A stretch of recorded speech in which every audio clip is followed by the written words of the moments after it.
Alhamdulillah. Wassalatu wassalam. Ala Rasulillah wa ala alihi wa sahbihi ajmain. Amma ba'd. A'udhu billahi minash shaitanir rajim. Bismillahir rahmanir rahim. Wa qul ja'al haq wa zaqal batil. Innal batil kana zahuqa. Rabbi shrah li sadri wa yassir li amri wahlul 'uqdatam min lisani yafqahu qawli. My respected elders and my dear brothers and sisters, I welcome all of you with Islamic greetings. Assalamu alaikum wa rahmatullahi wa barakatuh. It's a pleasure for me to be in Kenya. This is the first time I've come to East Africa. I've been to many other African countries, to Nigeria, Gambia, Ghana, Morocco, Algeria, South Africa, Botswana, many countries. But it's my first time I'm in East Africa. That's the reason I didn't want, there are millions watching. People may not be aware that the people in the tent are very few. There are millions watching. And I didn't want them to have a bad impression of Kenya. I love Kenya.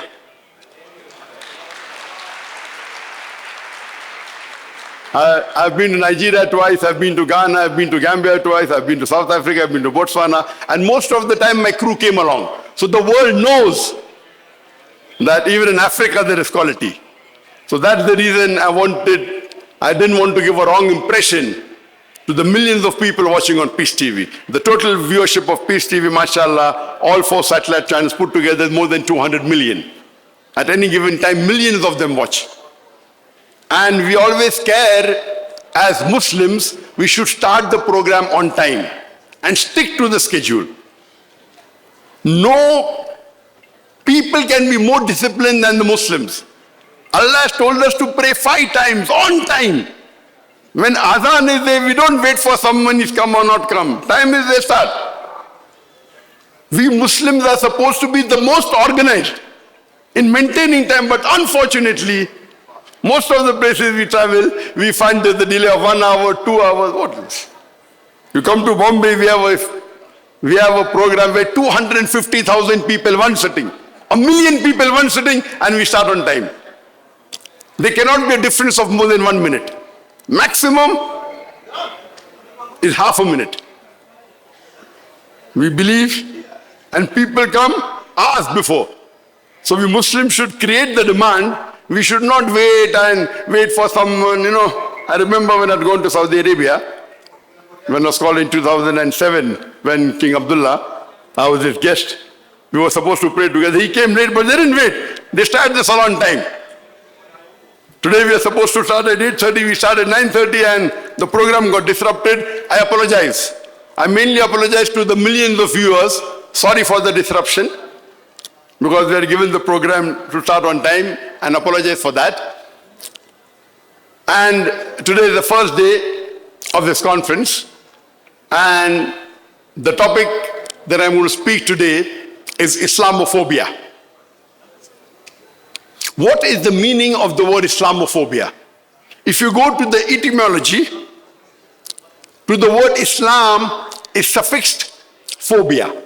Phobia means an extreme, irrational fear or aversion to something.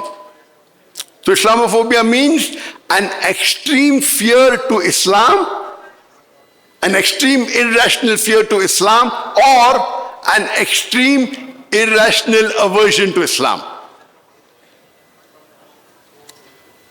Let us understand what is the definition of Islamophobia according to various dictionaries. If you read the Webster's dictionary, it says that Islamophobia is an irrational fear or aversion and discrimination to Islam and its followers. If you read the Cambridge Dictionary, it says Islamophobia is an unreasonable dislike to the Muslims and Islam. The Oxford Dictionary says that Islamophobia is a fear and dislike to Muslims and Islams, especially a political force. So each definition differs a bit. But when was this word first used? The word Islamophobia was first used in 1918 when two French reverts, when they described the irrational fear that the Western world has against Islam. And it was used in 1923 to translate a French word used in a document in 1910, Islamophobie. They translated as Islamophobia, meaning an irrational fear for Islam and Muslims. So the definition of Islamophobia is, Islam means, coming from the root word salam means peace. It's also derived from the Arabic word silm, which means to submit your will to Almighty God, to Allah subhanahu wa ta'ala. So Islam means peace acquired by submitting your will to Allah subhanahu wa ta'ala. And phobia means an irrational fear or dislike. So Islamophobia means an irrational fear or dislike to peace. We all can understand that a person can only have an irrational fear for peace. No logical person. Can a human being ever have a rational fear to peace? I'm asking the question to you. Can a human being ever have a rational fear against peace? No. I agree with you. All of you are logical. But I differ. There may be a very small percentage, maybe 0.001% or less, who may yet have a rational fear against peace. And let me give you some examples to make the matter clear. That there are many countries, many institutions, many organizations, many companies, many individuals who earn because they supply weapons. And because they supply weapon, the major earning, the major income is by sales of weapon. So these people logically and rationally would not want peace to prevail, otherwise they'll go bankrupt. So these people, 0.0001%, whose major income is by selling arms, they will try their level best to see to it. They will plan, they will plot, they will organize, they will even fund hundreds of millions of dollars to initiate a war to disrupt the peace in the world. So these few individuals or companies or countries whose major income is by selling arms, logically and rationally, they don't want peace to prevail.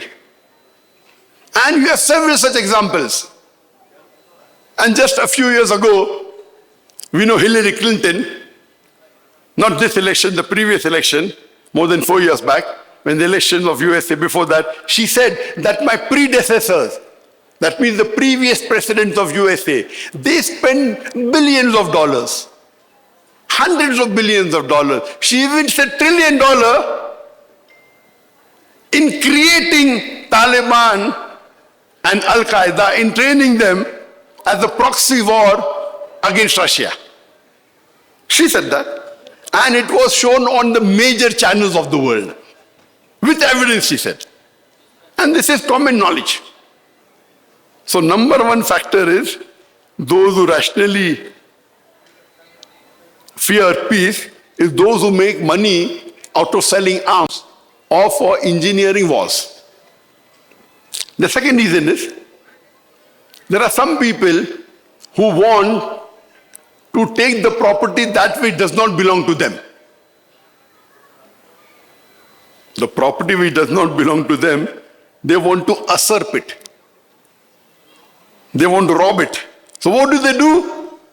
They give a dog a bad name and hang him. It's an English proverb. Give a dog a bad name. That means they malign against an individual and they spread so much lies against him and hang him that he cannot again stand up. And the example we have that UK and USA, in the early part of the 2000s, they laid allegation that Iraq has weapons of mass destruction.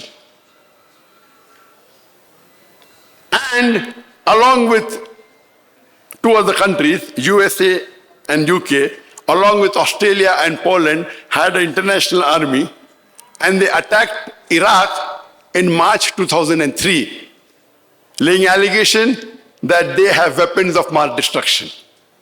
Any common man who has logical sense, they knew they were actually attacking for the oil.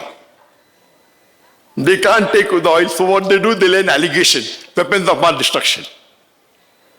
And they want to destroy one of, Iraq at that time was one of the powerful Muslim armies. Islam means peace. They don't want an army to maintain peace, so they attacked it. And Alhamdulillah, in November 2011, 8 years after that, Dr. Mahathir Mohamad, the previous Prime Minister of Malaysia, he sets up an KLWTC, Kuala Lumpur War Crime Tribunal in Kuala Lumpur. There's one international criminal court in Hague, but we know we can't get justice. So it sets up a new Kuala Lumpur War Crime Tribunal in November 2011 and files a case against the former President of USA, George Bush, and the former Prime Minister of UK, Tony Blair. And he calls international judges, 5, and international lawyers, and gives so much evidence that these 5 international judges, they pass a resolution in November 2011, 8 years after the attack, that if George Bush, the former President of USA, or Tony Blair, the former Prime Minister of UK, sets foot in Malaysia, we will arrest them. Which Muslim country will have the guts? I think only Malaysia. Therefore, I chose to settle in Malaysia. I doubt any other Muslim country in the world will have the guts to call the international judges with the international lawyers and prove to the world that George Bush, the former President of USA, and the former Prime Minister of UK, Tony Blair, they maligned, they fabricated evidence. They spent millions of dollars to fabricate evidence. They did shooting in the studio. Everything. So much so that about 4 to 5 years later, there was another commission in UK called as Chilcot Report. And if you know John Chilcot, he's a judge from UK, he too led a separate investigation. And even their finding was similar. But then they didn't give the verdict like them, but they said that Tony Blair, the previous Prime Minister of UK, John Chilcot was a judge in UK, and it's all there on the internet. Just Google, you'll get it. I'm not fabricating something. Google, it's available. I'm not saying something new, but many will not be aware of it. So John Chilcot, he says that Tony Blair, the previous Prime Minister of UK, and George Bush, the previous President of USA, they were responsible in fabricating evidence and falsely claiming that Iraq had weapons of mass destruction. Even when they attacked, they did not give them sufficient time to prove they are responsible. Later on, previous Prime Minister Tony Blair comes on the television of UK and says sorry. Killing millions. They killed millions of Iraqi men, women and children. They kill hundreds of thousands directly and indirectly by embargo. That embargo against Iraq. In the embargo, there were millions of children who died. Killing hundreds of thousands directly. What does he do? I am sorry. Finish. Is this justice? That's it. George Bush not to be heard. At least Mahathir Mohamad and Malaysia had the guts. They said if these two people set foot in Malaysia, we will arrest them. And they circulated this verdict, let other countries sign. I am not aware how many countries signed. So people ask me, why did you settle in Malaysia? I said, Malaysia is one of the best available Muslim country where a Muslim can settle. He's proud to be a Muslim. So this is the second reason why people logically would like to fear peace. The third reason is that many of the politicians in many parts of the world, they may think it as their vote bank. Islamophobia, vote bank. If they talk against, they create a phobia against Islam, they get votes. And it's common in USA. Both the parties, whether the conservatives or Democrats, they have a fear against Islam, they keep on talking and they win votes. Same thing in UK. The conservatives came to power, now again Labour has come. Same thing in India where I come from. India, mashallah, is at that time largest democracy country in the world, but now it is the largest populated country, whether democracy or not. It has a vote against China. There too, they create a fear against Muslim to win. And do you know, my Prime Minister from India, Narendra Modi, he first became Prime Minister in 2014.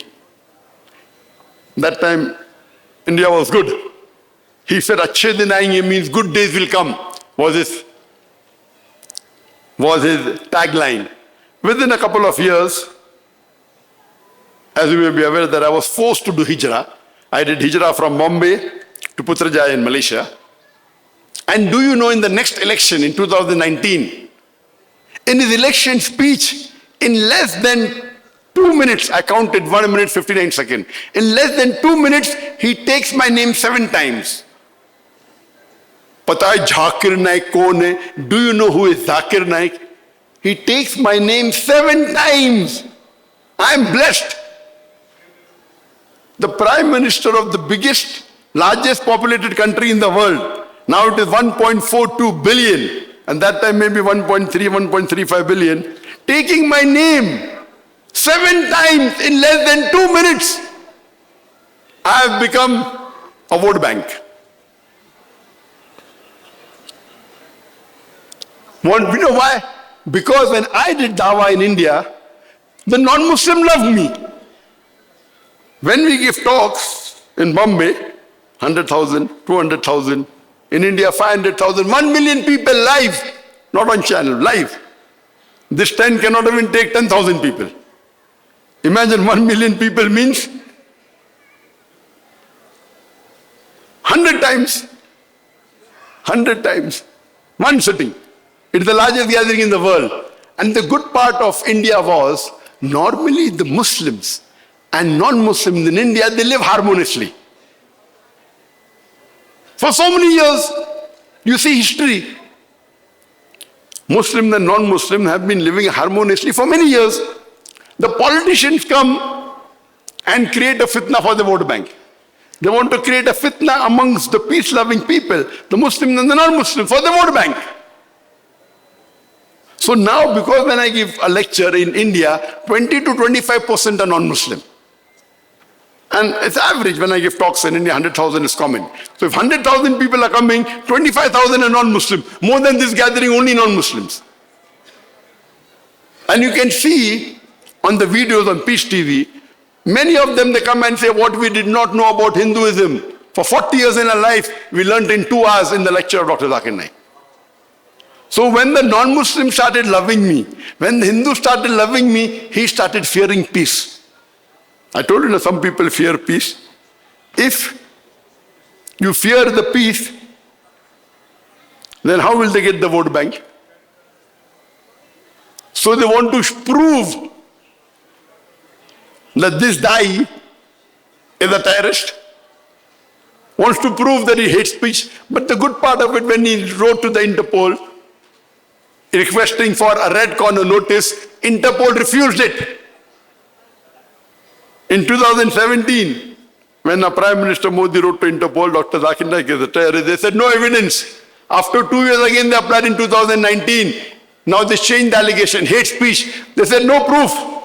In 2021 again, money laundering. They said you're talking nonsense. Even the judge in India, Manmohan Singh, he's a non-Muslim, he's a Sikh. He happened to have heard my lectures. He told the lawyer of the government, get me one speech of Dr. Zakir Naik in context, promoting terrorism, I will attach his properties. So we are here to spread peace, but every individual in the world does not like peace. They fear peace because if there is peace, the shop will close. The business will be shut down. We have a very good example. What's happening since the last 1 year, 2 months? Israel is attacking Gaza, talking about peace. They are breaking all international rules of war. They are targeting women and children. It is prohibited in international law to selectively kill women and children.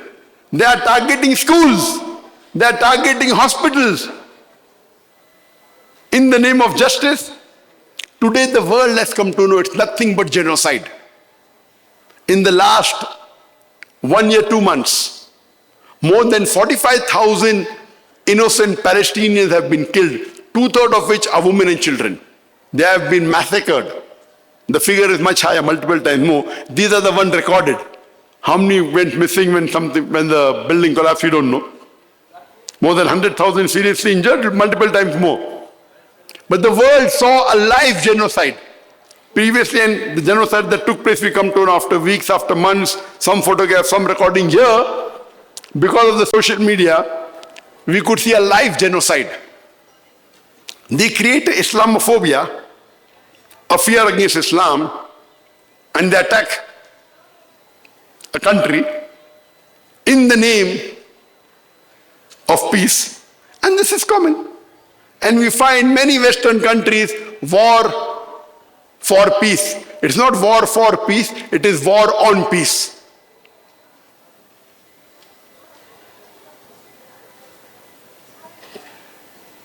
And what are the main reasons that we find in the last couple of decades that is promoting this Islamophobia? As I said, Islamophobia was coined in 1918. It wasn't famous at all. Maybe in 70s used a little bit here and there, 90s. Mainly it became commonly used is in the 2000, after the 9/11 attack. So number one factor for Islamophobia in the world is the 9/11. 9/11 is the 11th of September 2001, when the two Twin Towers were attacked by planes. And those who are intelligent, they know that this was an inside job. If you see my video cassette, Extraterrorism, a Muslim Monopoly, there are various documentaries made by non-Muslims proving that this was an inside job. CIA is supposed to be the most advanced intelligence in the world. How can this happen? Unless it's an inside job. And the evidence is there. I'm not going to talk about 9/11. I've spoken that earlier. You can see my video cassette. But number one was 9/11. Number two, as Hillary Clinton rightly said, that funding and creating Al-Qaeda. Who funded? America. Number three, ISIS. We'll come to that. I call it anti-ISIS. We'll discuss that later. Number four, that there are some incidences that take place where Muslims are involved in killing and the media blames Islam. Number five, people say because many Muslims are migrating to the Western countries, to European countries and USA. Number six, there are certain institutions and organizations that are specialized in promoting Islamophobia. And the list is long. In USA, there are many organizations.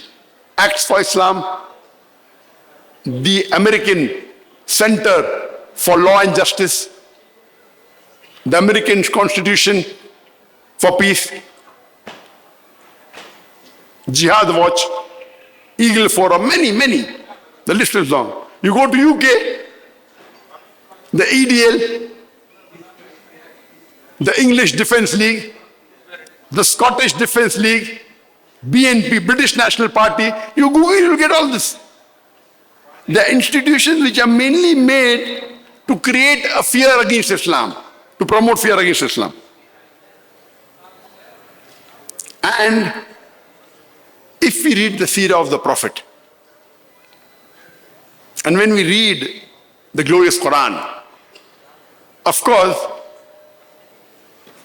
when the Prophet preached Islam 14 years ago in Makkah, in Arabia, the English for Islamophobia wasn't there, because English wasn't spoken.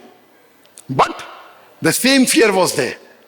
When the Prophet preached that Islam is a religion of only one, that you should believe and worship only one true God, he preached that no Arab is superior to a non-Arab.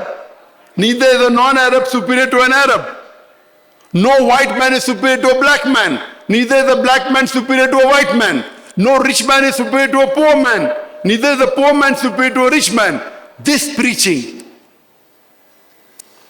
of peace, of Tawheed, of universal brotherhood created fear in the hearts of the leaders of Quraysh, leaders of the Arabs. If this man, Muhammad Sallallahu Alaihi Wasallam, propagates this new religion, what will happen to us? So Islamophobia was there then also. What did the Prophet do? We know the incidents of Taif. It's mentioned in Sahih Bukhari, volume number 4, hadith number 3231. We know that Prophet Sallallahu Alaihi Wasallam, when he goes to Dawah, spread the religion in Taif, people stoned him, the children stoned him. The Prophet said this was one of the worst days of his life. When the angel comes and tells him that, "Oh Prophet Muhammad Sallallahu Alaihi Wasallam, if you want, I can crush the people of Taif in between two mountains. Or I can kill them in the load of the two mountains." The Prophet said, "Don't do it. I would pray to Allah that may their progeny, may their children be the ones to accept Tawheed and worship Allah." And we know that his dua, later on the people of Taif become one of the staunchest supporters of Muhammad Sallallahu Alaihi Wasallam. He didn't say, "Okay, I want to take revenge."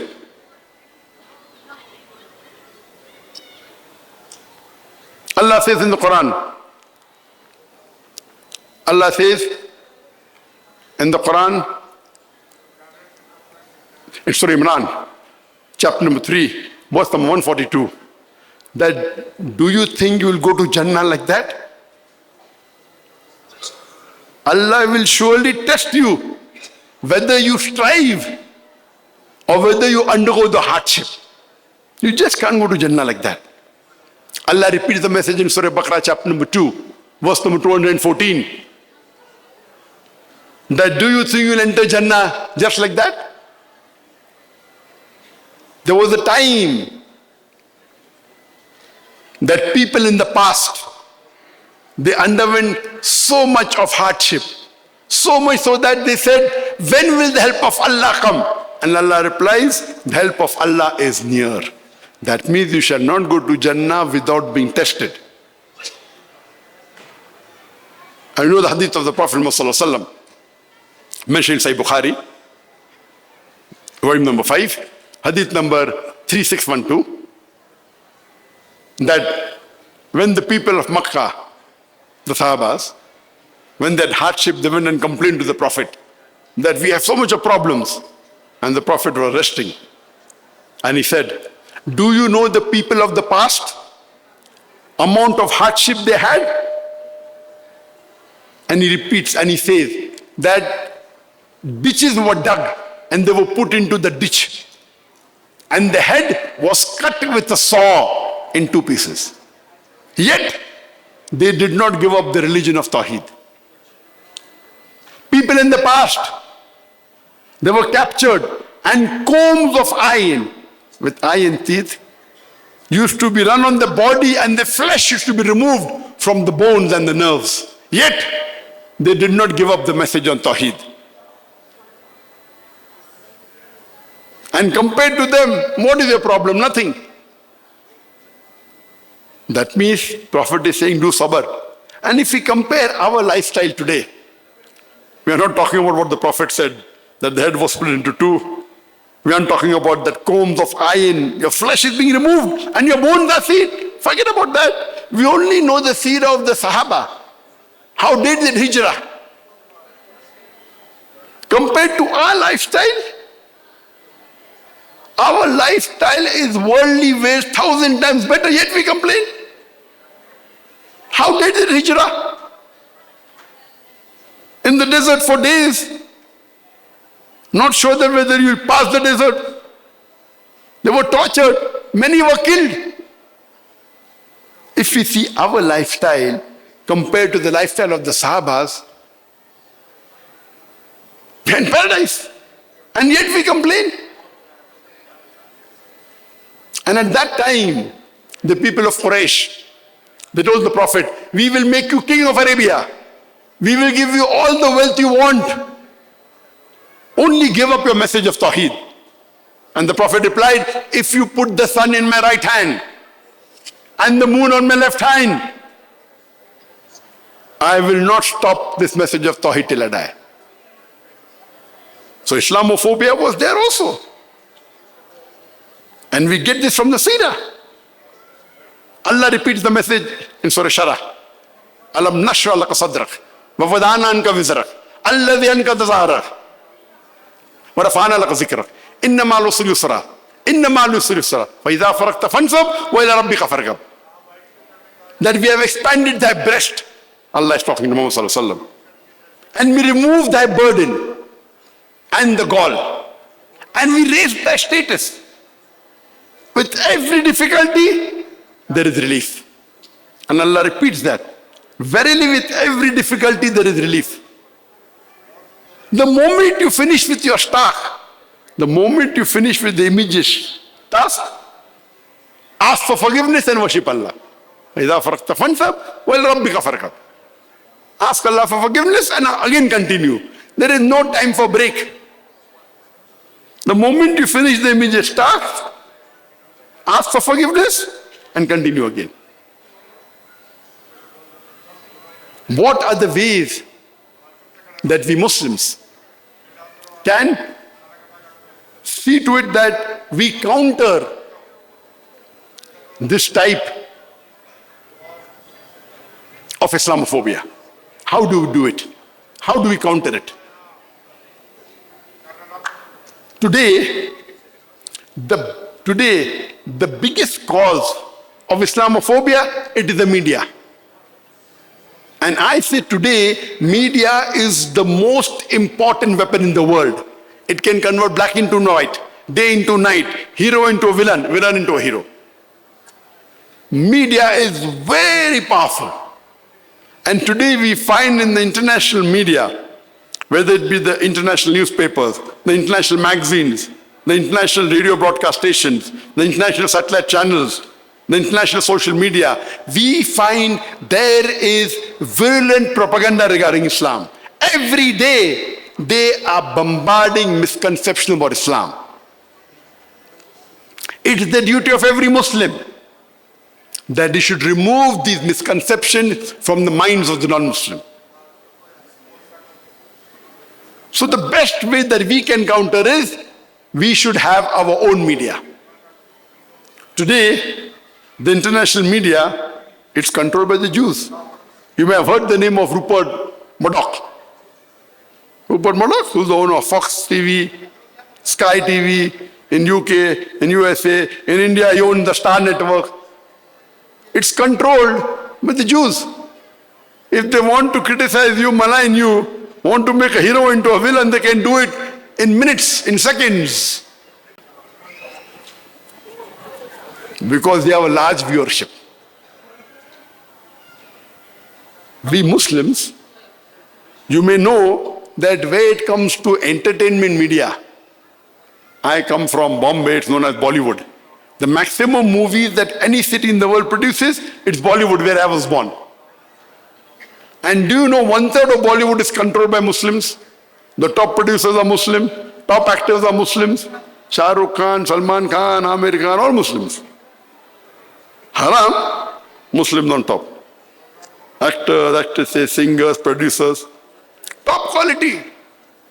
Even in the Arab world, you go in the Middle East Arabic channels, the top Arabic channels, they spend hundreds of millions of dollars. The movie which is not released in America, the American movie not released on American channels is first released in the Arab world. How much money they give? Why? To brainwash them. These satellite channels are brainwashing the Muslims. Brainwashing them. No problem, you can have two mothers, you can have two fathers, no problem. They're brainwashing you. Where it comes to Islamic media, we Muslims are miskin. We are not even 5% of the level the Muslim entertainment media is. If you see the Islamic channels, the bandwidth is so less, 2 megabit, 1.5 megabit, 3 megabit. The cameras there, they are like toy cameras. You know toy cameras? You give to your children and they want to do dawah with these toy cameras. The graphic there is so bad. The people, who's to blame? Not the Ummah is to blame. Ummah. Not these channels. At least they're doing something. Something is better than nothing. I don't blame these Islam. I'm blaming the Ummah.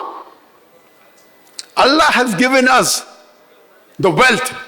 The richest men in the world are who? It is not Jeff Bezos. It's not Elon Musk. It's not Bill Gates. They're Muslims. The Forbes list only contains those richest people with listed companies. I personally know many men who can put Jeff Bezos in their left pocket and Elon Musk in their right pocket. I know them personally. When you meet the IMF people, they say 100% are Muslim. I would say more than 95%. I want to be safe. When I met the IMF person, IMF is the International Monetary Fund. He told me, Dr. Naik, do you know 100% of the rich people are Muslims all sitting in the Gulf country? I said, yes, I know. Almost all. 100% I cannot claim. One person has $300 billion company. What is Jeff Bezos and Elon Musk? Allah has given us the wealth. Where are we using it? I know people in Africa who are billionaires. I know personally. In Nigeria, billionaires. Surely in Kenya also they'll be Muslims.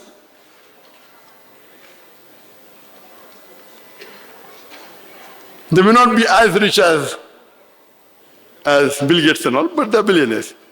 But you have in the Gulf country, I know them personally. Why don't we utilize what Allah has given us in the right way, in the right direction? So with this in mind, when the Islamophobia started spreading after 9/11, in 2005, we decided to launch a satellite channel, Peace TV. We started the production. In 2006, January, we launched the first Peace TV English. And with the help of Allah, we saw to it that we used the best camera available for the broadcast industry, digital Betacam that time. In 2006, digital Betacam was the #1 camera for broadcast industry. Then 2011, high definition became the best, so we purchased it in 2011, best cameras. Our bandwidth, 10 megabit. 5 Islamic channels can come in one channel. We have 4 satellite channels. Peace TV English we launched in 2006. Peace TV Urdu we launched in 2009, which is the 3rd largest language in the world. The 3rd we launched is Peace TV Bangla in 2011. English has a viewership of 100 million. Urdu has a viewership of 80 million. Peace TV Bangla has 50 million. Then we launched Peace TV Chinese Mandarin in 2015, having a viewership of 20 million because China doesn't allow open propagation, so we have to go around the corner. But yet we have to do our duty. All put together 250 million. But everyone doesn't watch always. Any given time, there are millions of people watching. Now I don't know whether 5 million, 10 million, 20 million, 30 million, I don't know. But if the program is prime time, there's more viewership. At less prime time, maybe 1 million, 2 million, prime time maybe 30 million, 40 million, 50 million. Even now, this program is being watched on all the 4 satellite channels. If you give quality, people will watch. If you don't give quality, they'll surf. So number 1 is have media. In 2015, when we launched the 4th channel, Peace TV Chinese, we changed the policy. We will not have the best camera for broadcast industry. No, we changed it. We bought the best camera for film industry in 2015. They are called as cinematographic cameras. And what you see here, they are not television cameras. They are cinematic. Why? Because the television camera you buy, you will be in the market only for 4 or 5 years. I want some. These cameras can be for 100 years. For 80 to 100 years, we shoot on 8.6K and we downgrade it to HD. And we telecast low quality because the bandwidth cannot take it. 10 MB, 10 MB. But the original raw material can stay for next 100 years. I'm not going to live for 100 years. I want Sawab-e-Jariyah. The Prophet said, the knowledge you leave behind. So why are we taking so much care? Do you think we are fools? Each camera is costing $300,000. One camera. We have 10 cameras here. One camera, 300. Only the lens costs $150,000. It is the best lens, original lens, 12x Optimo. We have the best camera, Sony Venice 2. And I'm a Dai, but I know technical things also. We prefer giving few lectures, but the mass is reaching it. How long I'm going to live? We don't know. I may die tomorrow. I may live 5 years, 10 years. How long? I'm on nearly 60 now. In few months, I'll be 60 years. How long will I live?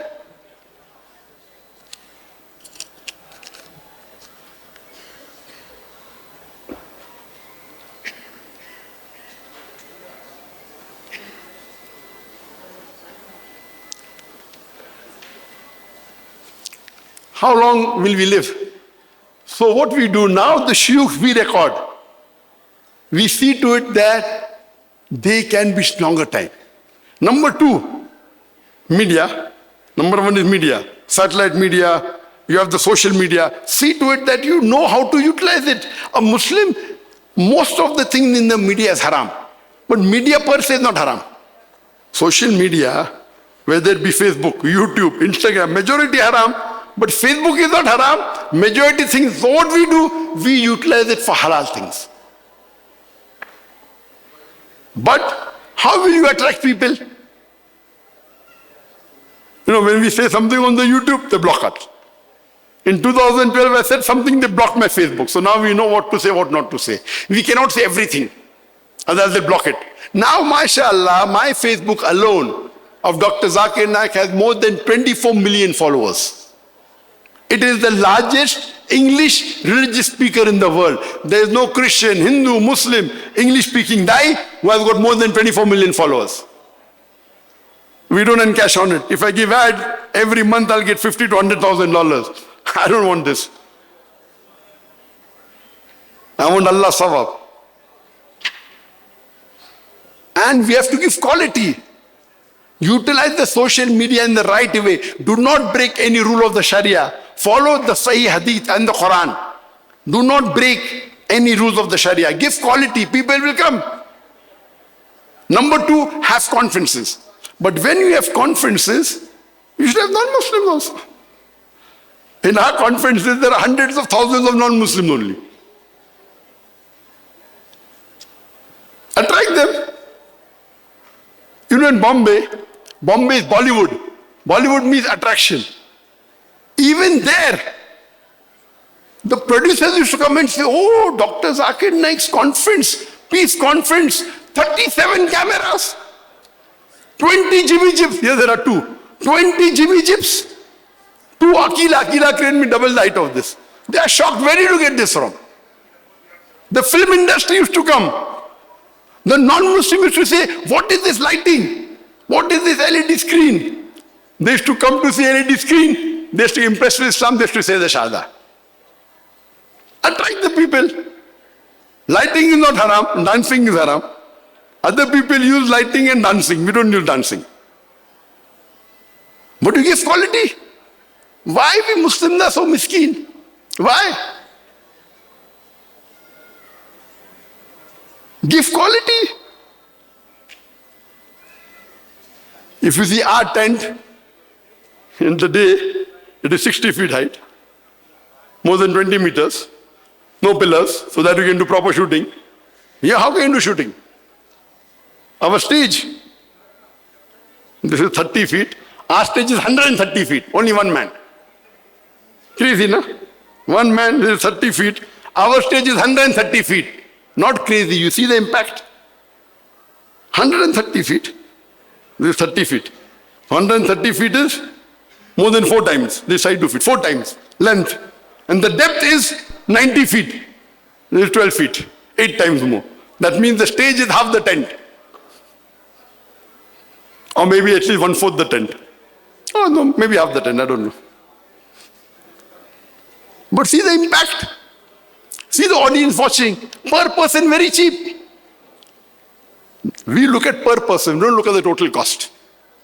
Total cost is high. But you give quality, people come. So per person, our costing is much less than your costing. And last longing. If you see the full cost, oh, very expensive. But millions are coming, not 10,000, 20,000. Give quality. If you do quality, the Islamophobia will be removed. Number 3. Number 1, media, satellite, social media, everything. Number 2, conferences of quality. Number 3, speakers. Speakers should be able to present the facts of Islam. The speakers who love Allah, not love dunya. Today, unfortunately, most of the speakers, when they come, they want business class ticket, they want 5-star hotel. Others will not come. I don't require 5-star hotel. I can afford. Allah has blessed me. I earn millions of dollars. I can afford. We do it for love of Allah. We don't tell you get the camera. We get the camera. At least provide a good atmosphere. A good microphone system. It doesn't cost money. The speaker should know how to attract the people, the modulation in his voice. Speak from the heart. If you want the 5-star hotel and a business class ticket, how will he speak from the heart? In our conference, we don't supply. Our conference is very expensive. The total budget is $5 million, one conference. But we don't provide business class ticket. Economy, want to upgrade, you upgrade yourself. Don't want to come, don't come. But people come. Our conference, they come. Why? Because they get free publicity. So you cannot say no to our conference. We should do it for the sake of Allah.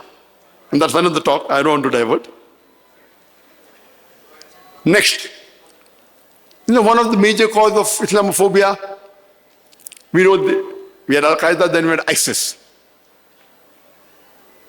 Islamic State of Iraq and Syria and Levant. I never say that. I say we are promoting them unnecessary. I say ISIS.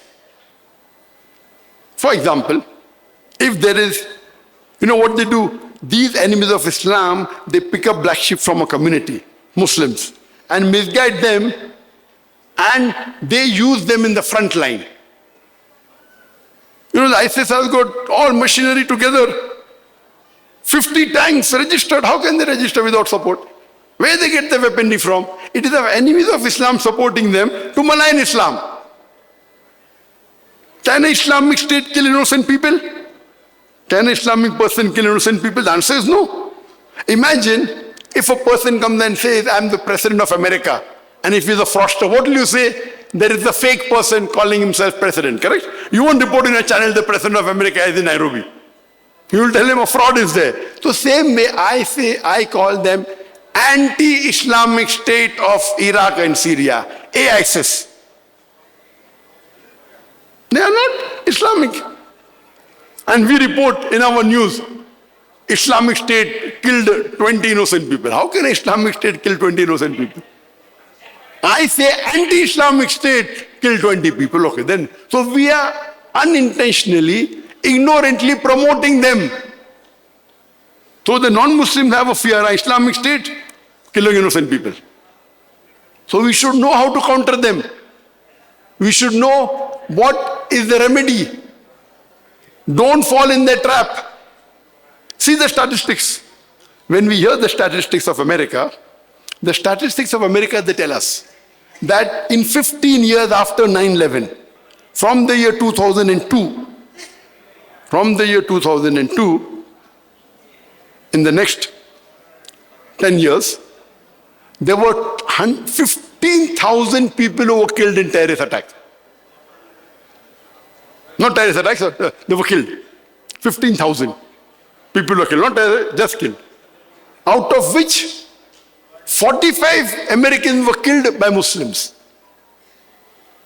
That means 0.3%. American statistics, huh? Muslims are 3% of America. So Muslims are 3% and killing 0.3%, that means the non-Muslims are killing 10 times more than the Muslims. Statistics. The FBI report that tells us that they have more fear. They have more fear from the white rightist group than the Muslims group. But the politicians, they blame Muslims. The statistics, they tell us that the deaths that take place due to gun violence, because of police violence, and the gun violence is 100 times more than the terrorist attack in America every year. The American statistics tells us that the people that die due to misdiagnosis in America alone is 5,000 times more than people that die because of terrorist attack. Statistics. So why are you spending billions of dollars against terrorism? Use billions of dollars against misdiagnosis, against the right wing. WHO tells us now, the latest statistics of 2023, July 31st, 1.5 years before, 8 million, more than 8 million people die every year in the world only because of smoking, out of which 1.3 million are because of passive smoking, indirect smoking. More than 8 million every year. Because of alcoholism, according to the statistics of 2024 September, World Health Organization says that every year 2.6 million people die only because of alcoholism. 50% of the men in the world have alcohol. 1/3, 33% of the women have alcohol. On average, 41.5% human beings have alcohol. 10% of the people who have alcohol, they die because of alcohol drinking. Solve this problem. According to the world statistics, in America alone, in 10 years, from 2002 until 2011, in 10 years, 15 years, from 2002 to 2016, only 61 people have been killed because of terrorist attack. How many? 61. Less than 5 people a year. Who says that? American government statistics. 61. In the year 2003, 4, 5, 7, 9, 0 people killed. Full year. Yet they want to spend billions of dollars on terrorism. For what? So that they make money. In the full world statistics, in 10 years, on average, 19,000 people were killed every year. 19,000 only. Full world put together, all the terrorist attack, even allegation, in the span of 10 years, from 2006 to 2015, on average, 19,000 were killed every year. In 2012, it was 11,098 people killed. In 2014, 32,000 plus. On average, 19,000. Alcoholism, 2.5 million, 2.6 million every year. Smoking, 8 million. Terrorism, 19,000. Where's the logic? Why don't you put money in banning alcohol? Why don't you put money in banning smoking? Right or wrong? Simple. They want to earn money, therefore they want to just create the Islamophobia. So all the 19,000 are Muslim, non-Muslim terrorists put together. If you see my talk, is terrorism a Muslim monopoly? I have spoken in detail. Time will not permit. So here if we analyze, we should know how to counter it. Use their statistics against them. Allah says, Ta'ala ila kalimatin sawa'im bayna bainakum. Surah Imran chapter 3 verse 64. Come to common terms as between us and you. Go to their website. FBI website, CIA website. I'm all talking from their website. I'm not fabricating my own.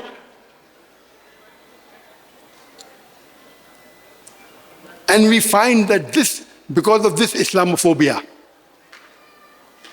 that is there, today we find that the most misunderstood word in Islam is jihad.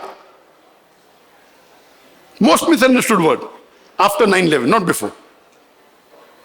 Before 9/11, the most common question against Islam was, why does Islam allow a man to have more than one wife? Now it has gone down from top of the chart to number 5 in my list. Number 1 is jihad. It is the most misunderstood word. There's not only a misunderstanding amongst the non-Muslims, but even Muslims think. Muslims and non-Muslims alike, they think that any war fought by any Muslim for any reason, whether it be for money, whether it be for power, whether it be for land, whether it be for language, it's called as jihad. Jihad does not mean any war fought by any Muslim for any reason, whether it be for money, whether it be for power, whether it be for language, whether it be for land. Jihad comes from the Arabic word jahada, which means to strive. So jihad basically means to strive and struggle. And in Islamic context, jihad means to strive against one's own evil inclination. Jihad means to strive to make the society better. Jihad means to strive against oppression.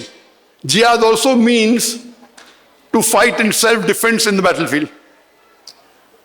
So jihad means to strive and struggle. If a student is striving and struggling to pass the examination, it is called he's doing jihad. And many people have a misconception that jihad can only be done by Muslims. Allah Ta'ala, Allah Subhanahu wa Ta'ala in the Quran says, even non-Muslims do jihad. Allah says in Surah Luqman chapter number 31 verse number 14, we have enjoined on the human beings to be kind to the parents.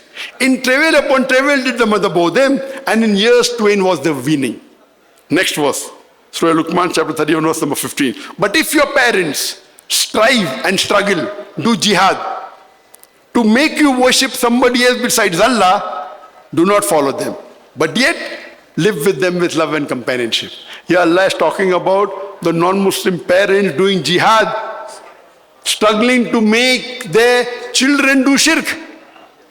The same message is repeated in Surah Ankabut chapter 29 verse number 8. We have enjoined on the human beings to be kind to their parents. But if their parents make them to worship somebody else besides Allah, do not obey them. So here what they are doing? Jihad fi sabi shaitan. There are two types of jihad. Jihad fi sabi shaitan means striving and struggling in the way of shaitan. What we Muslims should do is jihad fi sabilillah, striving and struggling in the way of Allah. So normally when jihad is used, it's understood to be jihad fi sabi shaitan unless there is indication of the otherwise. So when I say jihad, it's understood, jihad fi sabilillah. But there's also jihad fi sabi shaitan. Fighting, striving and struggling in the way of the Satan. You know, many people translate the word, the so-called Orientalist, and some of the Muslim so-called scholars translate jihad as holy war.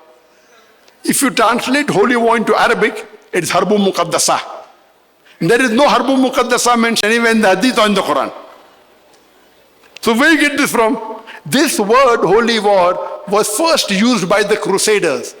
When the Christian missionaries, many centuries ago, when they spread their religion at the point of the sword, that was called as holy war. It was used for the Christian Crusaders, where they killed tens and hundreds of thousands of human beings in the name of Christianity. Now they're using it for us Muslims.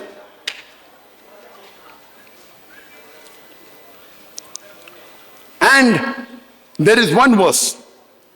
One verse of the Quran is sufficient to dispel this fabrication of jihad and the fabrication of terrorism. Allah says in Surah Ma'idah chapter number 5 verse number 32, if anyone kills any other human being, unless it be for corruption or unless it be for murder or for spreading corruption in the land, it is as though he has killed the whole of humanity. And if anyone saves a human being, it is as though he has saved the whole nation.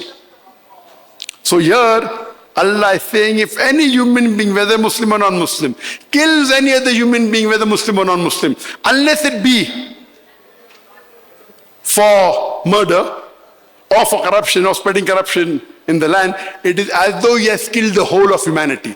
And if anyone saves a human being, it is as though he has saved the whole nation. There is no religious scripture on the face of the earth besides Quran which talks about this. You save one human being, you save the whole nation. You kill one innocent human being, you're killing the whole of humanity. How can this book, the Quran, how can this religion of peace ever promote terrorism? Yet, the Muslims are called as fundamentalists. What is the meaning of the word fundamentalist? Fundamentalist is a person who follows the fundamentals of one particular subject. For a mathematician, to be a good mathematician, he should know, follow, and practice the fundamentals of maths. Unless he is a fundamentalist in maths, he cannot be a good mathematician. For a medical doctor, to be a good medical doctor, he should know, follow, and practice the fundamentals of medicine. Unless he's a fundamentalist in the field of medicine, he cannot be a good doctor. So you can't paint all fundamentalists with the same brush that all are good or all are bad. Depending in which field is a fundamentalist, you have to label him accordingly. If you have a fundamentalist thief who keeps stealing, he's bad for society. But if you have a fundamentalist doctor who's saving thousands of human lives, he's a good fundamentalist. As far as I'm concerned, Dr. Zakir Naik, I say I am a fundamentalist Muslim and I am proud to be a fundamentalist Muslim. There is not a single fundamental of Islam which is against humanity. I challenge anyone to point a single fundamental of Islam which is against humanity. There may be certain teachings of Islam which many non-Muslims may not know the reason and logic and may think it is bad for humanity. But the moment you give the context and the hikmah and the logic for it, there is not a single teaching of Islam which any human being can point out which is against humanity. So I'm proud to be a fundamentalist. This definition, if you read in the Webster's dictionary, it says that fundamentalism is a movement that was started in the early part of the 20th century by the Protestant Christians in America. And they were against, inshallah, we'll just have a short break for the adhan and then we'll continue. And after that, we'll have a break and then we'll get back for the question and answer session. There are a few minutes left of the lecture. We'll just take a break for the adhan. I'll just speak for a few minutes. It's not a fard, but it is mustahab that the adhan, at least the first adhan you reply. When it's Allah Akbar, reply Allah Akbar, so at least you get the thawab. It's not a fard, but it is mustahab. So in Islamic conference, I prefer at least for the first adhan. Second, third, you can continue. Inshallah, I'll just finish in a few minutes so that we can have a break for salah and for lunch and get back for the question and session. The question and session is longer and more interesting than the lecture. As I mentioned, that fundamentalism, according to the Webster dictionary, means, can we have silence please? Brothers and sisters, can we have silence please? People are watching you on the satellite. You all are Kenyans. MashaAllah, Jazakallah, shukran. Few minutes, Then we break for salah, we can pray salah, have lunch and then come back. According to the Webster's dictionary, fundamentalism is a movement that was started by the American Protestants in the early part of the 20th century when they were against the modern people and said they believed that Bible is verbatim the word of God. So if anyone can prove that every letter, every word of the Bible is from God, the movement is a good movement. But if someone can prove that every letter, every word of the Bible is not from God, this movement is not a good movement. People call Muslims as extremists. And we go on the defense, no, I'm not an extremist. I say, Dr. Zakir Naik, am an extremist. I'm extremely kind, I'm extremely loving, I'm extremely honest, I'm extremely just, I'm extremely merciful. Can anyone tell me what is wrong in being extremely kind, extremely loving, extremely merciful, extremely just, extremely honest? You can't be partly honest. Okay, if it benefits me, I'm honest. If I'm not benefiting, I'm not honest. Quran says you have to be extremely kind. Quran doesn't say partly. So if you're a good Muslim, you should follow Quran extremely. You can't follow Quran partly. So if you're a practicing Muslim, you have to be extremely kind, extremely honest, extremely just. Allah says in the Quran in Surah Baqarah chapter number 2, verse number, Surah Baqarah, that it says that Udkhulu fi silmi kaffa, enter into Islam wholeheartedly. Surah Baqarah chapter 2 verse 208. Enter into Islam wholeheartedly. You can't enter half-heartedly. So why do you get scared? Turn the tables over. No, I'm not fundamentalist. No, I'm not extremist. I'm extremist, but extremist in the right direction. You all double standard. Sometime honest, sometime dishonest. I'm always honest. With my friends, with my enemies. That's the reason Prophet was called Al-Amin. So I have to turn the tables over. So I'm giving you a sample of how to reply. Don't be apologetic. Don't be afraid. We Muslims are apologetic. We don't want to clip the beard. Why? No, people will think I'm a Muslim. See, I wear the suit because many non-Muslims see me. I don't like, but what joker-looking person wearing a suit and a tie, quoting the Bible, quoting Eda? But same time, my trousers, mashallah, above the ankle. I think it is for some may say sunnah. I'm wearing the suit and tie.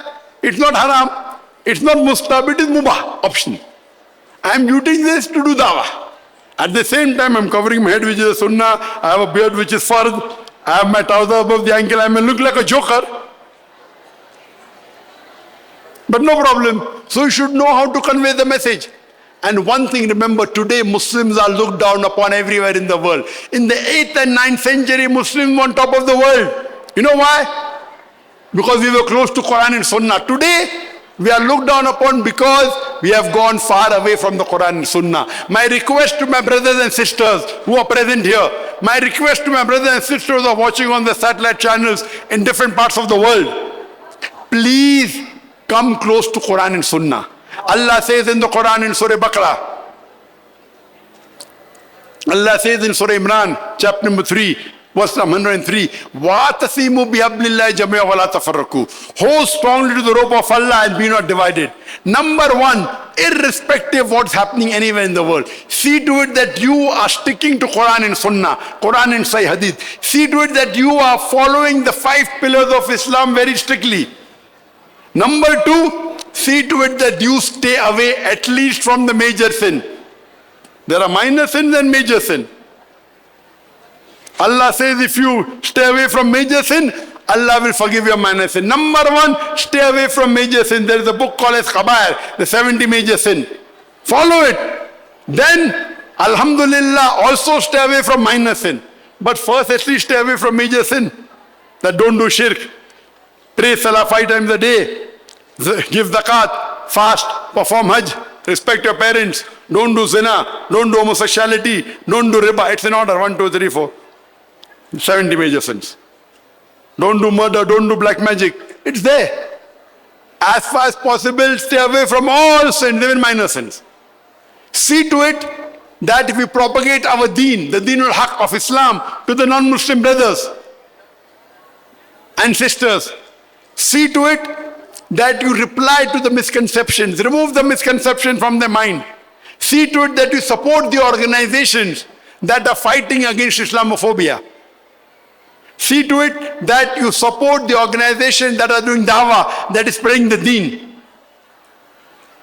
Allah will look at you. Did you follow the message of Allah and His Rasul or not? Allah will not question you. Why did that person do it? Many people, we sit on a chair and criticize. Oh, that Muslim leader is not doing a good job. Oh, that Muslim leader is not doing. Allah will question you. What he is doing, Allah will check. We are more bothered about criticizing others than looking in our own life. You see to it that you are close to Quran and Sunnah, and inshallah, Allah will give you the best in this world and the Akhirah. I would like to end my talk with the translation of the quotation of the verse I started my speech with, where Allah says in Surah Isra, chapter number 17, verse number 81, Allah says, وَقُلْ جَاءَ الْحَقُّ وَزَهَقَ الْبَاطِلُ إِنَّ الْبَاطِلَ كَانَ زَهُوقًا. When truth is hurled against falsehood, falsehood perishes. For falsehood, it's by its nature bound to perish. وَآخِرُ دَعْوَانَا الْحَمْدُ لِلَّهِ رَبِّ الْعَالَمِينَ.